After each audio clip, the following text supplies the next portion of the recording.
Ladies and gentlemen, it's the Rick. Welcome back to a brand new YouTube video. I hope you guys are having a good day. I hope you guys are ready for some positive, yes, positive commentary regarding Black Ops 6. I know I've seen your guys' comments. I read almost every single one. I try to respond to as many as I can. A lot of you guys are out there are frustrated, concerned, bored with the Rick's content because you guys say I'm bitching, moaning, complaining, all of that when it comes to Black Ops 6. Now, I respect your guys' opinions. I understand it. I got bored myself, but when I continue to play this game, after 4 years of it being developed, yes, I'm frustrated. So I hope you guys can respect why I kept making those commentaries, why I kept bitching and complaining, which I understand I am a little bit too much, but it gets old and I understand that. So I'm finally here with some positive input regarding some changes that are happening today, as well as in Season 1 for Black Ops 6. But before we get into the video, please make sure you guys hit that like button and subscribe. You guys know that hitting the like button, watching it, all of that stuff helps out in the algorithm. So please, you guys know that shit can be stressful. YouTube sometimes is not like the Rick. So the more likes this video gets, the better the video does. So I greatly appreciate you guys. Let's get into it. Starting with today, I'm obviously going to list my concerns here. I want to make sure that's very clear. Yes, I'm going to say a lot of positive things. It's probably going to be 95% positive. But of course, I'm going to list my concerns and frustrations with the changes that are coming, because obviously there's gonna be some things that are still gonna be a problem. So coming in today, we are gonna have Stakeout 24/7. You guys know Stakeout is a fucking meat grinder, man. Everybody that has ADHD out the ass, cracked up on caffeine like myself, this is a map meant for people that have no patience whatsoever. It's a great map for me. It's also a great map for the people like me as well, who are trying to get headshots, camos, all of that with every single gun. So ARs, SMGs, they're quick matches, they're a lot of kills. It is able to let you guys get camos as fast as possible. That's a huge change, but that's not the biggest change today. This is what I'm most excited for. 10v10 is coming out today. The tweet you're seeing is from yesterday. Today, 10v10, and Nuketown 24/7 staying there as well in that same tweet. But 10v10 is coming out today. Why is that the best change they've done so far? I don't know if you guys remember, 10v10 and 12v12 in Modern Warfare 3 was by far the best game modes in that game. Skill-based matchmaking was basically non-existent. Why is that? Well, when you play normal 6v6, it's a little bit easier to get the majority of the players in a similar skill bracket. But in 10v10, you're now adding 8 total more players, all right? If you do the math, 6 plus 6 equals 12, 10 plus 10 equals 20. That's 8 more players, you uneducated fucks. That's a joke. Don't get so butthurt about it. But when you add that many more players, skill-based matchmaking is a little bit more loose, or maybe even non-existent. So that is by far going to make these maps even better. The maps that we barely even play within 6v6 because they play terrible, like Lowtown, Red Card, all of those maps are now possibly going to be good maps, because in 10v10 it makes some of these maps that are a little bit bigger and a little bit more boring to play, because a lot of people play like baby back bitches. Maybe it'll make it much better. So that is by far the best change that is coming in today. What am I concerned about in that? I am concerned that maybe, just maybe, I don't think it's going to happen, but what if skill-based matchmaking is still way too strict? What if they make it to where it takes forever to find a game because they want to make sure that that skill-based matchmaking is stronger than what it was in Modern Warfare 3, so these little terrible players are not affected that much? I don't know. I don't think it's going to happen, but that's my concern. My also concern with Stakeout 24/7 is that a lot of people are going to be using shotguns. You guys know I did say, yes, camos are out there where it's meant for camos, but I'm going to be a little frustrated. I'm going to be a little concerned if that's what everybody keeps on using when I'm trying to get some headshots with my ARs and SMGs. Golly. But hey, it all depends on who's in the game. It all depends on who's in the lobby. We'll see when it happens. But what is this video mainly for? It is for the stuff that is coming out in Season 1 within Warzone, as well as within ranked play. Yes, ranked play. So starting off with Warzone, because it's pretty damn quick. There are going to be 177 weapons in Call of Duty Warzone. You guys can look at this. You can see all the different guns that are going to be in all of this. But why is this good? Well, of course, we all know Call of Duty Warzone usually has a meta, and most people are using 2 to 4 guns. All right, I understand that. I hope it's a lot better. That's one of my concerns. I hope it's a little bit better to where there's not a true meta. But of course, in Warzone, there usually is only one meta. But this allows so many people, so many different type of players, the way they play, how they play, all of that to have different class setups. It's going to make it more enjoyable. You can pick guns from older Call of Duties to come back in and play. It creates more diversity, more just making it more fun, more challenging, more just different. That's why this is awesome. I'm very happy they're keeping MW2 and MW3 guns within Warzone. I'm glad it's not just Black Ops 6 or just MW3 in general, because older MW2 guns still make it a little bit more enjoyable. And who knows, maybe one of those old SMGs or ARs are the new meta. We won't know until it comes out, but that's exciting stuff. But let's get out of Warzone. You guys know I'm not into Warzone that much. I really should be. Let's talk about the changes coming to ranked play. These are actually insane, and it's absolutely unbelievable that they did this. I'm very, very thankful. I've been screaming for so many of these changes, and they finally listened. This is what I love about Treyarch. Although I hate their graphics in the game, I hate the way that some of these maps are created, I hate the way that some of this stuff overall in general has been created, ranked play and the way they listen to their community is just always top tier. Here's a tweet.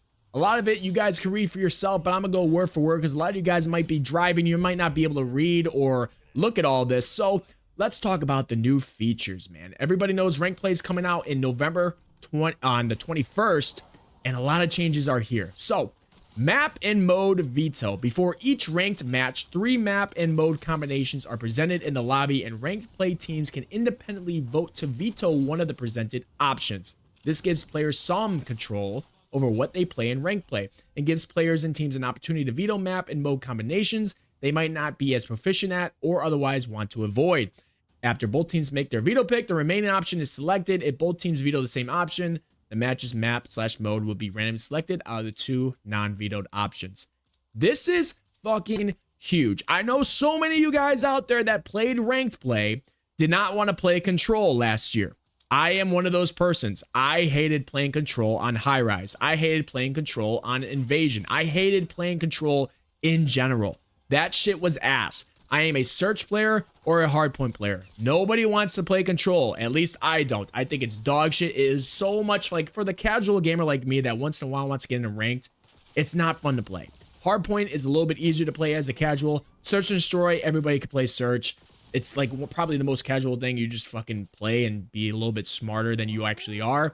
That is so awesome. Thank God for that. Finally, you're able to vote for what you want to play. That's phenomenal. Good ass shit. Now, this is huge right here. Forfeit. Vote with your team to end a match early if your team is getting blown out or you've lost a teammate. All teammates must vote for the forfeit for it to pass and end the match. Forfeited matches count as a standard loss and do not result in SR penalties or suspensions. Forfeit becomes available in the options menu at a designated point in each mode, and it says hardpoint with the winning team reaches 100, control after the first round, search and destroy after the third round. How is there anything negative about this? How many times have you guys played and you just get, let's say you're playing solo and ranked, and you get the worst fucking players and you're playing a 4-stack. You have 3 random teammates, no mics, dog shit at the game. You don't know how they're the rank that they currently are, and you're playing a 4-stack who are absolutely blowing you out because you're probably the only one that's able to play the game, and you're like, I am wasting my fucking time. It is a joke. Or if somebody leaves, you are now destined to lose, and you're just wasting more time. This is phenomenal. Thank the fucking Lord, because it just saves time. We all don't have all day to play these games and just waste time like that. This is phenomenal. Shout out to Treyarch for this insane and easy feature. Love to see it. Now we got another update. Party skill restriction. This is fucking huge, guys. Full parties of 4 cannot play together in ranked play regardless of their individual ranks. However, skill matchmaking will be based on the highest rank in the party. Party skill restrictions still apply to parties made up of 2 or 3 players. This is awesome. I don't know how many times I became plat or was it diamond or whatever, and I couldn't play with anybody until they got to plat or something like that. This is awesome because not every player that is good at the game plays ranked play. Some of us play ranked. So like whenever I became diamond and my good friends that used to play this game, maybe they were only gold, I couldn't play with them. They had to play solo to get into plat to just play with me. That was so stupid. They're good enough to play in my lobbies. They're just not high enough rank yet because they don't play ranked that much. This is a huge update. I am so happy for it. There's nothing negative about that whatsoever. The only person that might think a negative is if a bronze player who's absolute ass is playing with all his Diamond or Crimson friends. If you're playing with Diamond and Crimson, don't fucking do that unless you're good at the game. That's just the only thing I could say to that. I can't knock Treyarch for any of that. Here's the next update. Seasonal setback. The end of season SR setback has been adjusted in Black Ops 6 ranked play to reduce the impact felt by players early in their rank journey. Every new season, your rank may be reset based on where you ended the previous season as follows. If you were bronze and silver, ranked players are not impacted by the seasonal setback and will be able to pick up where they ended each season with no SR deduction. Gold or platinum players will start the next season in tier 1 of gold or platinum respectively. Diamond and above players will start the season at diamond 1. That is awesome. That is amazing. It's just like another thing. You're wasting time by being set back. There's no point in sending back a bronze or silver player. There's no point in sending back a gold or platinum player, or a diamond, or a crimson, or a descent. Just let them start up there. It's just wasting time. This saves so much time. Oh my goodness. Treyarch, you're fucking cooking. Last update. Loss forgiveness. No matter what your rank, each player's first loss of the day will be forgiven and not deduct SR. This does not stack. Additionally, the 3 games of loss forgiveness that are granted when you promoted to a new rank or at the start of the new season now only count down after losses. Shout out to Treyarch for cooking. You guys can read that. I don't even have to say that's positive because you guys know it's positive. Oh my God, you guys know some of us just get on rank play. We just get in there. We do what we got to do, and we lose the first game. We're not warmed up. Now there's no SR loss for that. Shout out to Treyarch. It's huge. What is my only concern with ranked play this season? What is my only concern? It's pretty simple. The cheaters, the hackers. How is the anti-cheat going to do when it comes to ranked play? Right now, we all know it's not that good. We all know in ranked play, that's where all the cheaters come out. Within Warzone, within normal multiplayer ranked, it's not fun to play against a cheater. That's why I kind of like the forfeit thing. Everybody can fucking report that person. They're probably not going to get banned because the anti-cheat can't figure out shit. Maybe they get shadow banned. Who knows? But I am very nervous with this coming out because at the end of the day, if there's cheaters out there, you're again wasting time and it's just not fun because little kids, grown-ass men and women, for some reason, who are dog shit at the game, dog shit at life, will cheat at a fucking video game and ruin everyone's experience because they're weird. Hopefully, the anti-cheat's something that Treyarch, Activision, whoever's in charge over there, hopefully they can figure something out. But I just had to make these positive changes because there's so many good things that are happening within Call of Duty Black Ops 6. I know I bitch, I know I complain, I know I do all of that. But when good things happen, guys, I will make a video and I will say what's correct, what's good about it, and also list my concerns and what's bad. I'm just going to be that guy. I say all the time, I'm honest, I'm not a bullshitter, I'm not a guy that does this for views. I do this to be transparent and to be myself. And if you guys don't like it, that's fine. You don't have to watch it. You don't have to like it at all. But if you guys do, make sure you guys hit that like button and subscribe. Other than that, man, I hope you guys enjoy this video. I hope you guys enjoy these changes that are coming today, as well as in season 1 in ranked play, all of that. And I'll see you guys in the next video. Have a great day. Fuck you doing. Peace.